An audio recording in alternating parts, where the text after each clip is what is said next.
बिस्मिल्लाहिर्रहमानिर्रहीम। अस्सलामु अलैकुम वरहमतुल्लाह। प्यारे भाइयों, आज हम सुनेंगे मोर खाना हलाल है या हराम है। प्यारे भाइयों, मोर खाना हलाल है।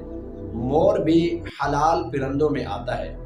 फतावा आलमगीरी जिल्द 5 सफ़ा नंबर 358 5T8 में है कि मोर खाने में कोई हर्ज नहीं। प्यारे दोस्तों, मोर भी हलाल है और हलाल परिंदों में आता है, लेकिन सुनने में आता है कि मोर का गोश्त सख्त होता है जो गलता नहीं है। तो प्यारे भाइयों, जब भी मोर का गोश्त खाएं तो उसे अच्छे तरीके से पका लें ताकि सही तरीके से पक जाए। लेकिन शरीयत बार से मोर हलाल परिंदों में आता है तो मोर का गोश्त खाना हलाल है।